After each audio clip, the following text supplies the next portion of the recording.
Hello students, कैसे हैं आप सब लोग। आई होप आप सब लोग बढ़िया होंगे और अपनी प्रिपरेशन अच्छी कर रहे होंगे। तो स्टूडेंट्स, आज हम कंटिन्यू करने वाले हैं एक्सरसाइज 2.2 का क्वेश्चन नंबर जो फर्स्ट था आपका, उसके सेकंड पार्ट है उसको हम देखेंगे। Second, third and fourth part को हम लोग देख लेंगे एंड देन उसके बाद हम क्वेश्चन नंबर सेकंड को देखेंगे। तो स्टूडेंट्स, सेम एज आपको क्वेश्चन मैंने लास्ट वीडियो में भी समझाया था कि अगर सब ये आपके पास फर्स्ट टर्म है, this is your first term, this is your middle term and this is your last term. अब मैंने आपको समझाया था लास्ट वीडियो में कि फर्स्ट टर्म में जो एस स्क्वायर होगा, जो भी वेरिएबल होगा जिसकी पावर 2 होगी, उसमें जो कोफिशिएंट लगा होगा उसकी मल्टीप्लाई कर देंगे लास्ट टर्म के साथ में। सो 4 1 जा 4 हो जाएगा यहाँ पर।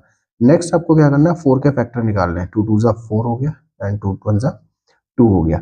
देन इसके बाद आप क्या करेंगे, इसके बाद हमें इन फैक्टर्स को प्लस करना है। वो डिपेंड करता है हमारे साइन पे। अगर लास्ट टर्म से पहले प्लस है तो हम फैक्टर्स को ऐड करेंगे एंड मल्टीप्लाई करके हमारे पास 4 आएगा और ऐड करके हमारे पास कितना आएगा, 4 ही आएगा। तो चेंज केवल मिडिल टर्म में आएगा।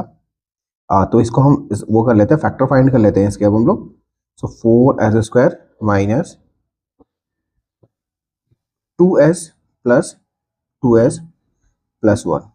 ओके, सॉरी यहाँ पे ये आगे यहाँ पे आना चाहिए था। नेक्स्ट क्या है, अब आप क्या करेंगे, ब्रैकेट ओपन करेंगे। 4s square minus 2s plus 1। अब रीग्रुपिंग मेथड, जैसा कि फैक्टराइजेशन चैप्टर क्लास 8 में सिखाया जाता है। सो यहाँ पे 2s कॉमन आ गया।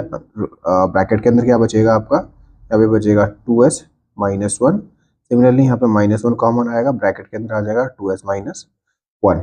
अब आप क्या होगा, 2s minus 1 and 2s minus 1। अब दोनों को एक बार 0 के इक्वल करेंगे। So 2s minus 1 is equal to 0।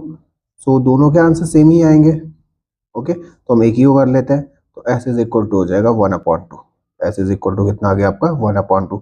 Means अगर हम अल्फा की बात करें तो अल्फा आपका 1/2 आएगा एंड अगर बीटा की बात करें तो वो भी कितना आ जाएगा, 1/2 आ जाएगा। तो यहाँ से आपके 2 जीरोस आ चुके हैं।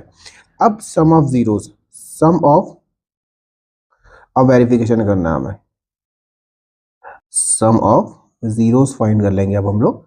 तो सम ऑफ जीरोस फाइंड कैसे करते हैं हम लोग, तो सम ऑफ जीरोस फाइंड करने के लिए क्या होगा आपका, अल्फा प्लस बीटा। और अल्फा प्लस बीटा मैंने आपको बताया था क्या होगा, अल्फा प्लस बीटा में माइनस बी अपॉन ए। ठीक है, तो बताया था ना कि आपका क्या था, coefficient of x upon coefficient of x square.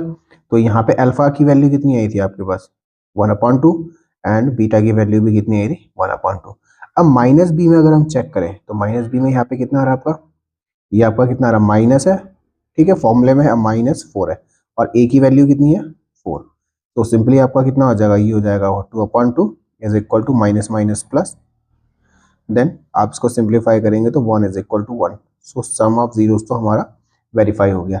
अब ऐसे ही आपको क्या करना है, प्रोडक्ट ऑफ जीरोस फाइंड करना है। तो प्रोडक्ट ऑफ जीरोस फाइंड कर लेते हैं। प्रोडक्ट ऑफ जीरोस, तो यहां तक उम्मीद करता हूं कि मैं आप लोगों को समझ आ गया होगा। So product of zeros, alpha beta is equal to c upon a constant term upon coefficient of x square है।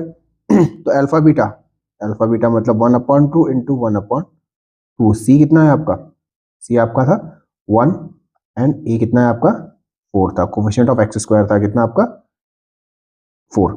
सो 1/4 इज इक्वल टू 1/4। तो यहाँ पे जो हमारा रिलेशनशिप है कोफिशिएंट का और जीरोस का, वो वेरीफाई हो चुका है। तो यहाँ पे लिखेंगे हम लोग हेंस वेरीफाइड। ठीक है, अब मिलेंगे नेक्स्ट क्वेश्चन के साथ में।